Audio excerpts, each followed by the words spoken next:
1980년대 한국을 대표했던 아나운서 신은경의 근황이 공개됐다. 신은경은 자신의 일상을 소개하고 18살 연상인 남편 박선범과 결혼하게 된 이유를 밝혔다. 신은경은 지난 1995년 18살 연상인 앵커 박선범과 결혼했다. 그녀는 결혼 후 방송에서 은퇴하고 평범한 주부로서 삶을 이어왔다.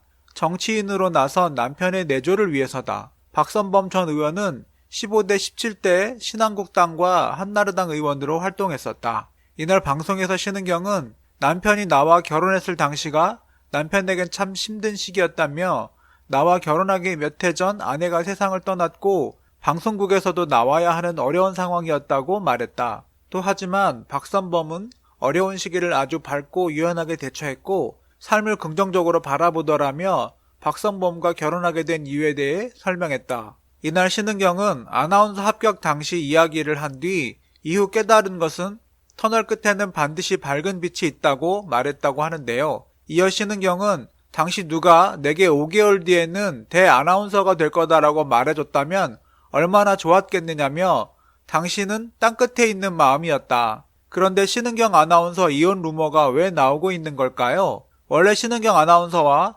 박성범 앵커가 결혼할 때 박성범은 재혼이었습니다. 신은경은 내가 남편을 만날 때는 남편 상황이 아주 안 좋을 때였다. 아내가 죽고 남편은 호라비 생활을 하던 때였고 또 잘 다니던 방송국도 나와야 했다. 남편이 당시 기차를 타고 다니며 시골 대학 강의를 했는데 그런 어려운 상황에서도 남편이 밝고 유연하고 긍정적으로 사는 모습에 결혼을 해서 함께해도 괜찮다는 생각이 들었다. 참고로 박선범 아나운서 전처는 1993년에 사망하게 됩니다. 원래 암으로 투병하는 중이었는데 미국에서 스키를 타다가 사고로 갑작스럽게 급사를 했죠. 사실 그 이전부터 신은경과 박성범은 잘 아는 사이였습니다. 함께 9시 뉴스를 진행했고 또 수많은 스캔들이 터졌기에 모를래야 모를 수가 없는 상황이었죠. 사람들이 이 모든 것을 기억하고 있는데 단순히 박성범 아나운서 전 아내의 사별 다음에 만났다는 식으로 설명하는 것은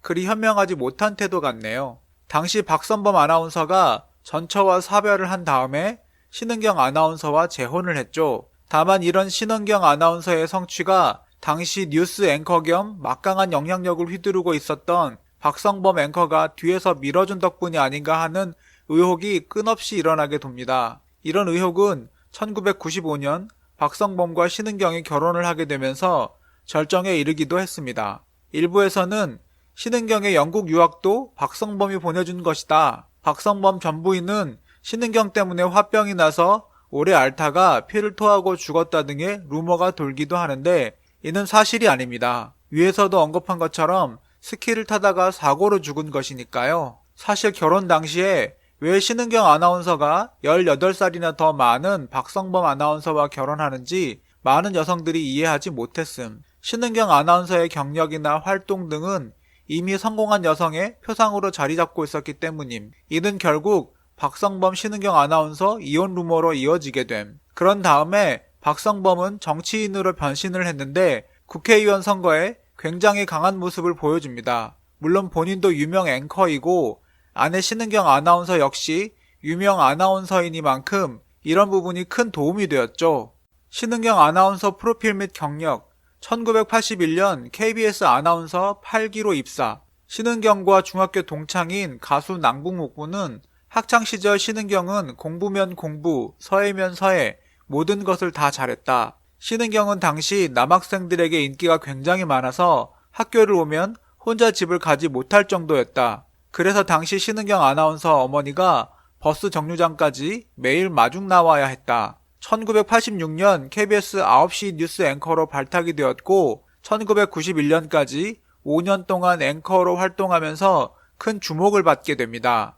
특히 신은경이 1987년 주말 뉴스를 단독으로 진행한 것은 당시 남자 중심의 뉴스 보도 구조에서 획기적인 일이었고 또한 입사 5년 만에 9시 뉴스를 진행한 것 역시 당시 여대생들의 선망의 대상이 되기에 충분했습니다. 참고로 2006년 4월 박성범은 본인의 소속 당이었던 당시 한나라당에 의하여 서울 지역 기초단체장 공천 비리로 검찰에 고발되기도 합니다. 박성범에 대한 KBS 후배들의 평가. 우선 박성범은 극히 상반된 평가를 받고 있는 인물입니다. 먼저 80년 언론 통폐합 이후 KBS 내에서 최장수 앵커 자리를 지켰고, 또한 시청자들을 대상으로 한 각종 인기도 조사에서도 선두를 달렸을 정도의 인기 앵커였습니다. 반면에 박성범은 전두환 노태우 군사 독재 정권을 미화, 찬양하는 데 앞장선 어용 언론인이라는 비판 역시 한몸에 받았습니다. 언론노조 KBS 본부는 박성범은 전두환 노태우 독재 정권을 향한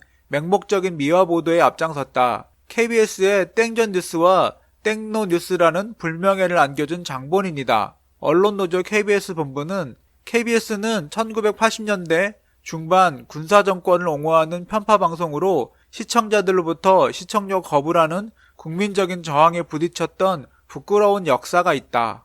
언론노조 KBS 본부는 박성범은 KBS에 몸담아서는 국민보다 정권을 위해 일했고, 그 다음에 국회의원이 되어서는 또다시 국민보다 본인의 이익과 영달을 위해서 매진했다. 이처럼 박성범이 본인의 친정이었던 KBS로부터 좋은 평가를 받지는 못했네요. 사실 이렇게 된 데는 당시 박성범이 정현주 사장을 공격했던 것도 하나의 원인이 되었습니다. 박성범은 프로그램의 상업화, 편향성 시비, 송두율 교수 특집 다큐멘터리 제작 등 KBS가 공영방송의 본분을 만각하고 있다. 정현주 사장은 스스로 사퇴를 해야 한다. 이런 박성범의 비판이 본인이 언론인이었던 시절의 태도와 너무나 달라서 사람들로부터 조롱을 받게 된 것이죠. 또한 정치인이 된 다음 박성범의 행보 역시 그리 아름답지 못합니다. 97년 IMF 외환위기 때는 박성범이 한보그룹 리스트에 올랐던 것이 드러났습니다. 그리고 한보 측으로부터 지구당 운영비 명목으로 5천만 원을 받기도 했고, 위에서 언급한 것처럼 소속 당이었던 당시 한나라당으로부터 공천비리로 검찰에 고발되기도 합니다. 또한 박성범 아나운서 아내 신은경 아나운서가 고급 양주와 명품 핸드백, 오피고트 등을 받은 혐의를 받기도 하는 등 부부가 모두 정치인으로서는 그리 깨끗한 이미지를 갖고 있지는 못합니다. 게다가 박성범 아나운서의 재혼 사연은 사람들에게 많은 반발을 일으키기도 합니다. 지난 2012년 신은경 아나운서는 10년 만에 방송에 출연하여 남편과의 재혼 과정을 설명했는데 이것이 사람들의 분노를 일으키게 만들었죠. 박성범은 제17대 국회의원을 끝으로 정치 일선에서 물러나 있습니다. 현재는 나이가 나인이 많지 외부 활동은 거의 하지 않고 있네요. 참고로 제18대 국회의원 선거 당시에 한나라당 공천에서 탈락하고는 아내 신은경을 자유선진당 소속으로 선거에 출마를 했는데 결국엔 패하고 말았음. 그리고 다시 아내 신은경 아나운서와 함께 새누리당으로 복당을 한 상태임. 박성범 아나운서 사망 루머가 돌기도 하는데 이는 박성범 아나운서가 외부 활동을 하지 않으면서 생긴 루머일 뿐이죠. 이와 마찬가지로 박성범 신은경 아나운서 이혼 역시 루머임. 이 당시에 신은경 아나운서 이혼 루머가 굉장히 많이 나돌았는데 현재까지 이들 부부는 별다른 문제 없이 잘 살고 있네요. 박성범이나 신은경의 인생을 보면 초창기와 중반기는 굉장히 화려하기 그지없는 반면에 현재의 상황과 사람들의 기억에 남은 그들의 모습은 그다지 좋지 못합니다. 한창 잘 나갈 때 스스로를 절제하고 욕심을 자제했더라면 어땠을까 하는 아쉬움이 남네요. 신은경 교수는 나이 50 넘었을 때 인생이 바닥을 쳤다. 할 일도 없고 찾아주는 사람도 없었다며 뭐 먹고 살지 고민하다가 하프타임이라는 것을 알게 됐다고 전했답니다. 이어 자식들이 노후를 챙겨주지 않는다. 집 살 돈으로 차라리 현금 쓰실 수 있는 연금을 마련하라고 말하고 싶다고 덧붙였답니다. 아울러 월급이든 자영업이든 여유가 있어서 드는 게 아니라 연금은 필수다. 미래의 나를 내가 부양한다고 생각해야 한다.